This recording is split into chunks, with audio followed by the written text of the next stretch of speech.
Alright, I'm in the mood to record some more. Oh, Rena, you ready for that, OBS?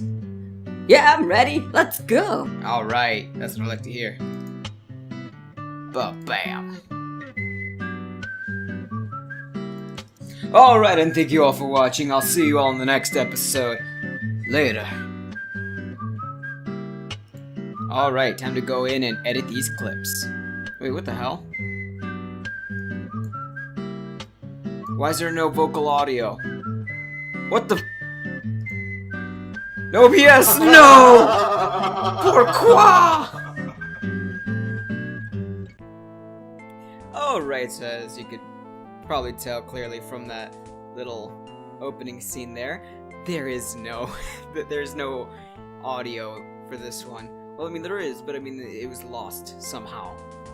I don't know what happened. Like, in the middle of recording, I guess OBS just decided it didn't recognize my microphone, so here's some post-commentary for all of you. I figured the best thing to do is, I don't know, tell stories, or just interesting little things here and there. So consider this my weird little version of like the Odd Ones Out or Jaden Animations, you know, story type thing, because, you know, I actually kind of like, I'm a fan of their channel. So yeah, consider it something like that, except it's with gaming and not animation, because I have no talent for animation. So, here we go, some stories, you know.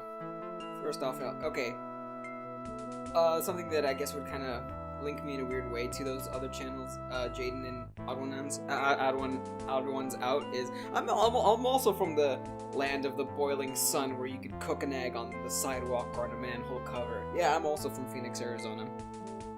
And, something I like to do a lot. Let's see. This is gonna be, like, terribly structured, because I'm just gonna try and fill 30 minutes, more or less, with just me talking.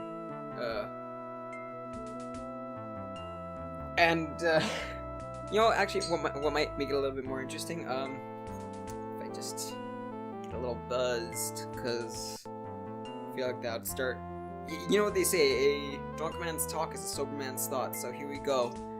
This ought to loosen my lips a bit. Whoo! Shot of tequila. Straight. Like a real man. No salt, no lime. It's like a traditional way to do it, lime and salt. So, what was I saying? Okay, something I like to do, as, oftentimes whenever I'm talking to people, whether it be friends, strangers, whomever, is I like to leave out bits of context so that I make things seem worse than what they actually are. You know, because I like to let people's dirty minds fill in the blanks. I find it hilarious what they come up with sometimes. A good example of that is, I tell this one a lot to embarrass my friend Joey. I don't know if I should be saying names here or not, but whatever. It's not even, like, his full actual name, but it's what we call it. So, one day we went to a convention, but again, here's that part where I say, this is terribly structured. He kissed me once, and he gets really mad whenever I tell people that, and his wife just, she gets a bit jealous too, but again, that's not the whole truth. I'm leaving out bits of context.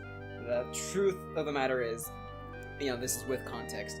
We went to a convention once, and we went to a panel for King's Game. For those of you who don't know what King's Game is it's essentially truth or dare, except it has consequences sometimes if you don't do the dare. So,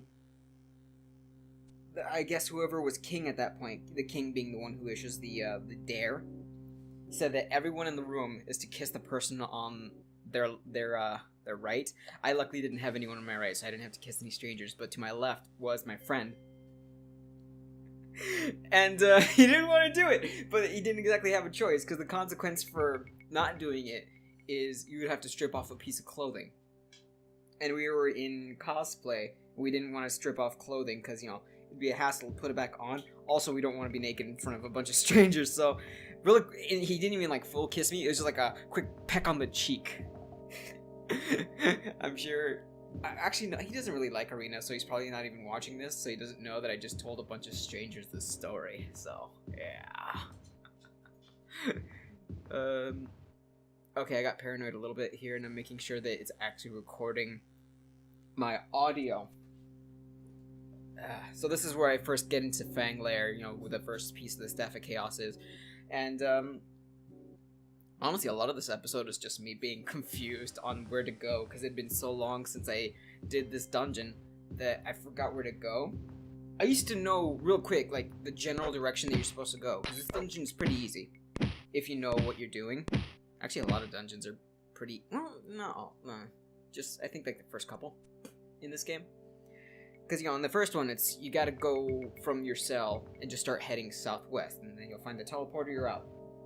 In this one, you have to go southeast, and you'll find where you're supposed to go next, because, it'll be different from everything else. Alright, next story.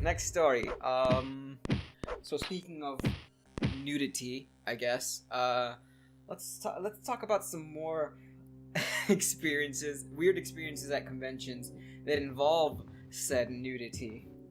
This is like the first time. Is it the first? I don't know, because I feel like I might have done this before, but it's a time I played strip poker with a bunch of people I barely met.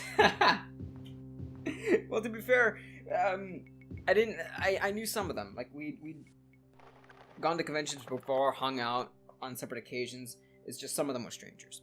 I vaguely knew them. Well, more like they vaguely knew me. I didn't know who they were, because I guess they were friends with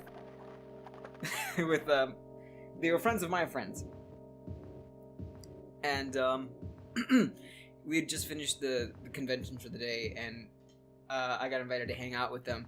We were gonna go back to their hotel and start drinking and just mess around. And someone suggested we play poker. And someone else suggested, let's make it strip poker. Now, the thing about that is, it was with a group of people, like 2 guys, 2 girls, and me. Or was it 3 girls? I don't remember. So, I don't know. There was a little, like...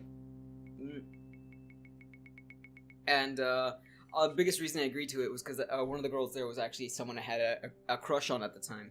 So I figured, screw it. I'm in. Just live in the moment. Keep in mind, we're underage, so we drive to the liquor store, and this guy, I don't remember his name, but I think we were friends at the time. Just straight up charisma'd. That's not how you use that word, but whatever. Like, he finessed the guy. It was one of those drive-through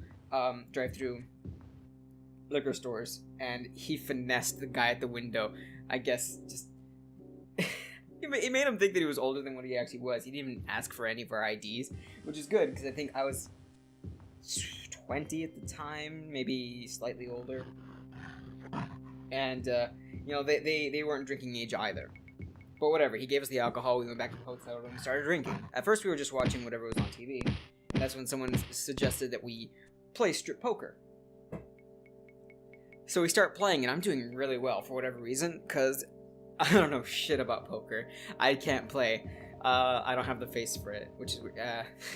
well, that's what I say, but, professionals... Well, not professionals. People who know anything about poker would tell me that, it has very little to do with the face, but, it's just an expression I like to use when I describe how good I am at poker. But, I don't know, I was doing really freaking well, and I ended up being one of the last people left. But at this point, let's call one of them Hope. Hope and her boyfriend, Dylan, fake names obviously, were naked at this point, and they were like down on the bed to like cover themselves. Well, actually, not. Hope was. Dylan. I'm not gonna remember these names. I'm gonna like mix them up. Dylan was like flaunting about like, yeah, I don't give a shit. Like, cool, good on you. And the other guy that was there he was out too, and he was just laying on the bed watching TV at this point, and the only people left were me and the girl that I liked. So I'd been doing so well that I hadn't lost a single piece of clothing yet. The shoes down to like our bra and panties. And I start thinking like, okay, I have an unfair advantage. You have like 2 pieces of clothing left. I am fully clothed. And people just start suggesting like, man, just take one off, just have fun with it, And I think, okay, again, just in the moment, why not go along with it? So I take off, I think it was just my shirt, that's it. So I think we counted socks, so it was like pants, underwear, and socks. I don't know what happened, but this is where I started losing. So by the end of it, I'm butt naked, and I don't know what happened. Like, I lost everything. So I'm naked in the room, and then I guess since we were all drunk at that point, she was like, "Fuck it, I'm naked too." By that point, she only had like panties on. She just took them off and just started dancing around like, "Cool, everyone in the room is naked now." Jeez, this went well. This went well. God, I have actually some other stories about that girl, because we did meet up again a couple times after that. Okay, here's one. Okay, so funny story. Turns out that guy, the guy that was in the room with us, not Dylan, was her boyfriend, and I didn't know that. I did not know that because they didn't like make it apparently obvious. Like they weren't holding hands, kissing, or being extra like close to each other. Nothing like that. No. So this entire time I'm like trying to get at that, but I'm just not aware of the whole thing. And I guess I don't know. She felt something too because like she was acting weird with me. I remember when we were at the convention hall. Like we started dancing together, having fun, being like, chummy. Like some of you out there are like, she's just being friendly. Trust me. Like I consider myself a very dense person, but when it's that obvious, even someone like me will know that something's going on. And I was right. Maybe it wasn't apparent at the beginning, but whatever. So moving on. This is actually before we started drinking and playing strip poker, but we had gotten into a conversation about relationships, and I told her about like how I had been dating a girl for like 3 years that ended up leaving me. A big sad moment, whatever. And I forget where the conversation went from there, but like it somehow ended up with her playing this little like mind game. Like okay, I just remember she turned to her boyfriend who was sitting behind me, and she said, "Babe, I'm gonna break up with you for like a little bit." She looked to me and said, "Okay, we're dating now." And she grabs my hand and we started staring at each other's eyes, and I'm like playing along with it because I think we were drinking at this point, yeah. And this whole time they were just like staring deeply into each other's eyes. I feel like this I can only describe it as an aura coming from the guy sitting behind me that I didn't know was her boyfriend at the time. Just like I felt his eyes trying to set me on fire from behind me. Like I could like he was gonna punch me in the back of the head. Yeah, he was not happy. So she starts counting down from 5. 5, 4, 3, 2, 1. We let go of each other's hands and we start playing it off like, okay, sick of you, we're broken up. So yeah, in a weird way, that was my shortest relationship. Not really though, obviously. Or God, I hope she didn't mean it seriously, because geez, that'd be weird. Because I mean, how many people do you know that did something like that? They actively that told their boyfriend in the room, "Babe, I'm gonna break up with you for a moment and date this guy for like 5 seconds." I came out of that feeling very weird. Well, not entirely. Like it was like, again, because I didn't know that they were dating at the time. I was like, oh, okay, that was cool. Just happy, drunk in the moment. When I found out that they were absolutely dating, I was like, oh my god. That's what that was. That feeling that someone wanted to kill me. radiating off of him. That's what that was. So then we played poker, and the night went on. After that, after everyone had finished drinking up enough, and this was like, I think at 4 a.m. in the morning. We're not even sober yet, so yeah, but we're all tired and we want to go to bed. We want to go back to our hotel room. The girl and her boyfriend were staying at the hotel that the convention was being held at, but me, Dylan, and Hope weren't so lucky. We had a hotel that was down the road.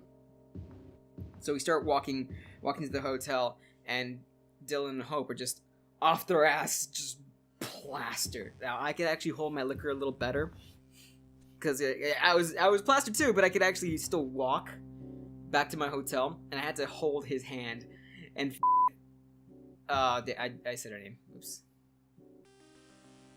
I mean Hope. Hope was holding his other hand, and he's just between us like a little kid. We're both holding his hand, walking him back to his hotel room. We didn't stay in the same room. It was same hotel, different room. Come to find out later, he wasn't even all that drunk. He just wanted to hold my hand, apparently. I think it might have either been gay or bisexual. It'd be weird if he was gay, though, because he was dating Hope at that point, so I don't know. Closet, maybe? Jeez. I start knocking on my room, and I wake up my... Because I'd gone to the convention with, like, 3 other friends. But I felt bad, because I'd woken them up at, like, 4 in the morning, drunk off my ass. I honestly didn't even think they were going to answer, so I, like, slumped down at the door when they were about to open it. And, there were 2 beds, and there was 4 of us, and since I was gone that whole night, the guy that I was sharing the bed with just was sprawled out right there on the bed with leaving me no room. So I had to, like, that bed was like pretty close to the wall, but it was like maybe 1.5 feet away from it. I decided, okay, I'm just gonna grab my pillow, set it up there, and that's where I'll make shelter for the night. I'm gonna sleep in this little crevice between the wall and the bed. I wake up in the morning to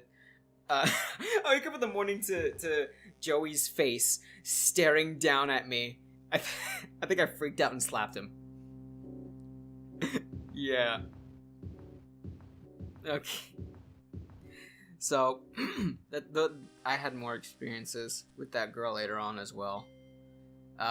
Some of them a bit more personal as well. I don't even know if maybe it'd be entirely appropriate to tell, but screw it. I'm gonna take another shot at tequila, see how I feel about telling that story later on, maybe, or telling a different story. Give me a moment.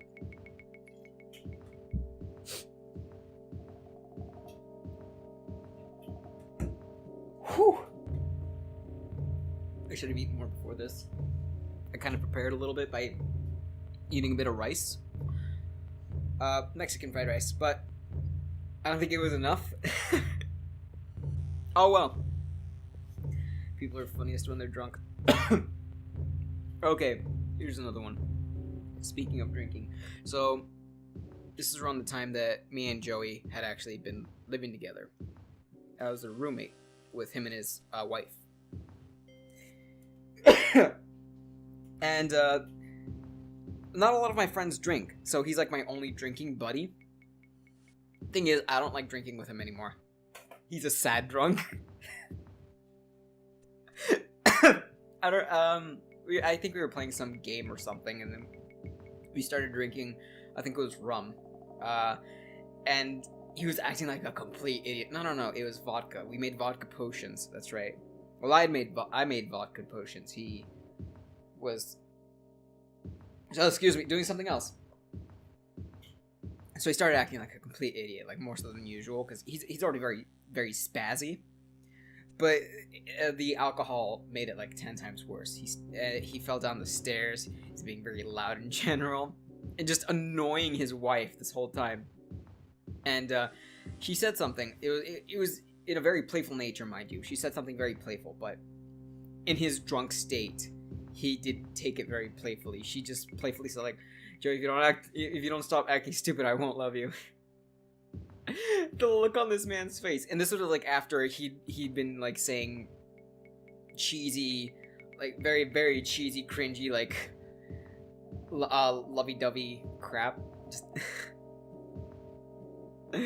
okay, and the look on this man's face went from like a happy drunk stupor to just destroyed in like 5 seconds flat. And he started bawling his eyes out. Like actually bawling his eyes out. And I'm starting to feel uncomfortable, but at the same time kind of like laughing at him because I'm drunk too, but I'm not a sad drunk. I'm a this drunk. I'm a this. She took him upstairs and just tried making him feel better. I don't know. I didn't see him for the rest of the night until I think around 3 in the morning the next day, asking, do you have any aspirin or like something for a hangover? Fucking hell, man, I told you not to drink that much, because I think we need 3 vodka potions, and each potion held about anywhere between, I think, 6 to 8 ounces, and like how many shots worth is just 1 bottle, right? The shots of vodka. And this guy, he didn't even eat that much, so you know, he had a mostly empty stomach. Took 1 bottle. By the way, it was also like there was a ton of sugar in, because I think we used Skittles to color them. I didn't have any like food dye, so we used Skittles to color them. And a lot of the sugar dissolved into the drink, so you know that kind of just made.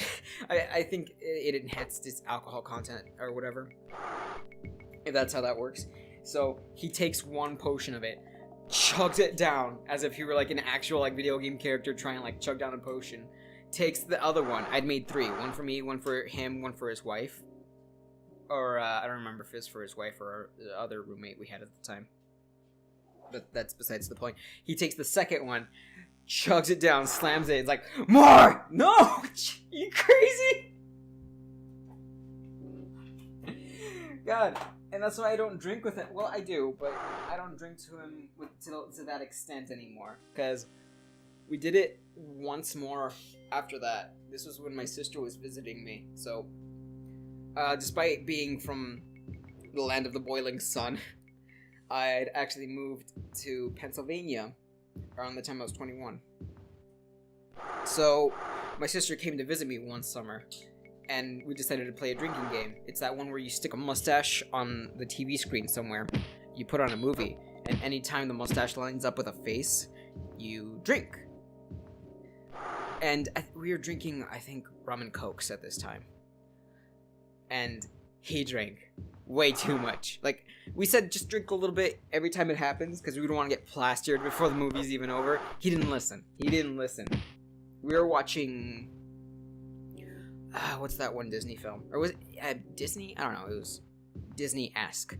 It's the one about the that little kid that wants to play music, but his grandma's like, no, pinche cabrón, no vas a jugar música. No, pinche cabrón. Not actually what she said in the movie. Probably not. But, you know, him wanting to play music, I guess, stole some dead guy's guitar that he thought was his dad or whatever. And he goes to the world of the dead. I wish I could remember that movie. It was such a good movie. I don't remember the name, though. That's the movie we watched. So, for those of you know who know what movie that is, despite my terrible description, will know that it's a very sad movie at the end. You know, like that moment where he starts singing to his grandma. Or not the really old lady in the wheelchair or whatever. Once again, here comes Joey, bawling his eyes out because he's drunk off his ass, watching this very sad part of this very emotional and good movie. The rest of us didn't know what to do. We just felt so uncomfortable. Okay. This is actually okay. I think I've hit my mark. This is about 30 minutes. At this point, I was talking about going back to Stone Keep and getting the treasures that I missed, because I forgot to do that for this episode. So yeah, I saved here, and I was gonna go back there. I'm not gonna show it though, because as you'll learn in the next episode that the treasures turn out to be a huge disappointment. Oh no, wait, no. I was saving here because it was a ghoul, and he was kicking my ass. These ghouls. I'm surprised I was able to just yammer on for almost, 25 minutes now, according to this timer? I didn't think it was possible, but hey, through the power of alcohol, almost anything is possible. But I think I have a little time left. It's another short story, I can tell. Most of these stories have just been me ragging on my friends. I'm such a terrible friend. I feel bad. I don't know. Okay, I got like 5 minutes left to like talk about something. What to talk about?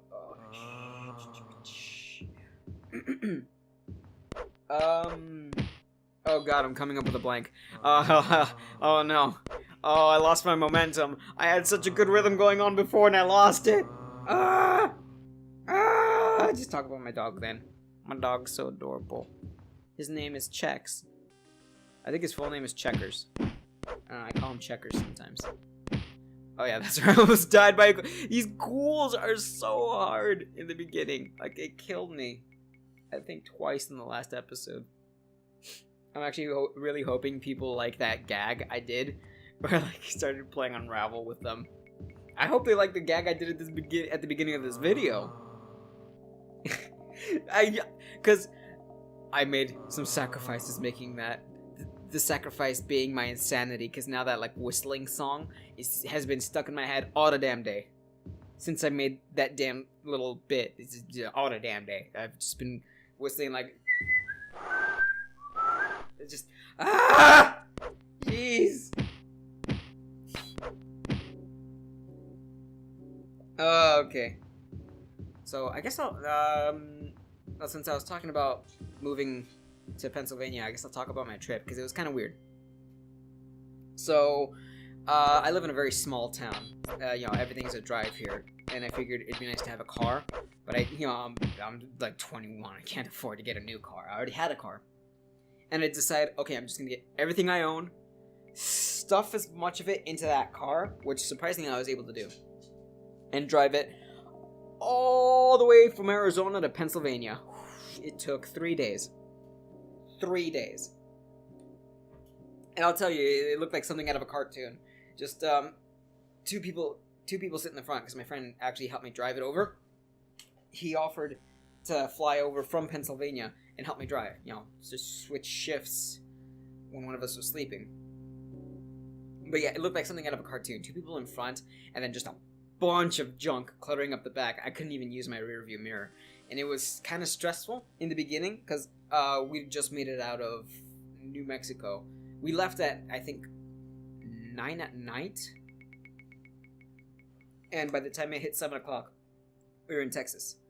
And we'd stopped at a gas station to fuel up, go to the bathroom, do our business. Oh no. The video's ending! No! Okay, I'll speed this up.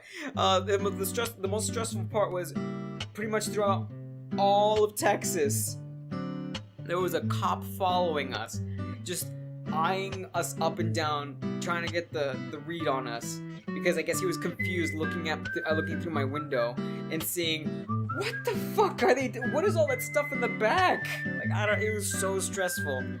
It didn't happen in any of the other states we drove through, just Texas. Okay. That's it for now. Okay, I went a little bit further than what I was supposed to. Next episode will have audio. I don't know what happened this time. If it happens again in the future, then we'll have another story moment. Because I have a few stories. Those are just some. I have more. So, thank you for watching. See you all next time. Bye.